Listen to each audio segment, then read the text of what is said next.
Hello, faith leaders, and welcome to Breaktime. Psalm 5:10 says, "Declare them guilty, O God. Let their intrigues be their downfall. Banish them for their many sins, for they have rebelled against you."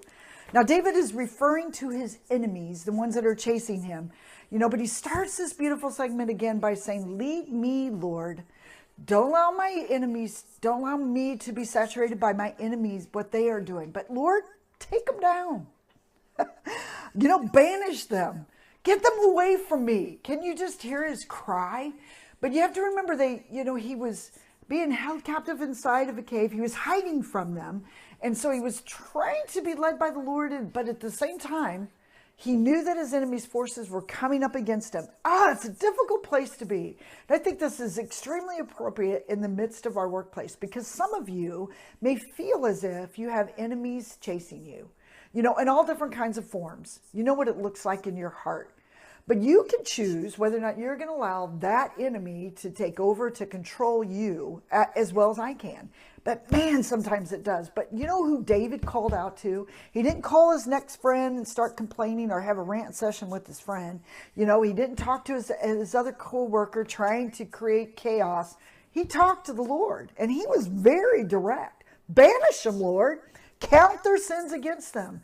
And you know what I think is really cool about this passage, because he wasn't the one that was trying to try to get revenge, but he placed it upon God to take care of it. But this is what he said, "I want you to do with them." But God is a just God. And I think we need to remember that in the midst of persecution, when we feel like we're being, chased by our enemies, and the temptation is to get even, then the temptation is, to go after them. David didn't chase him, but he certainly called out to God in the midst of it. And so where do you go?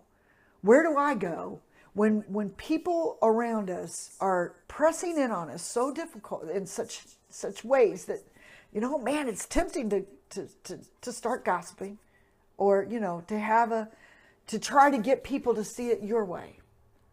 And I know that some of us are guilty of that. Trying to, do you see what this person's doing to me? But he didn't do that. He screamed out to God. And so where do you go in the midst of when in the center of where, the trouble's pushing in? Call out to God. Be as bare-boned honest with him as you could possibly be.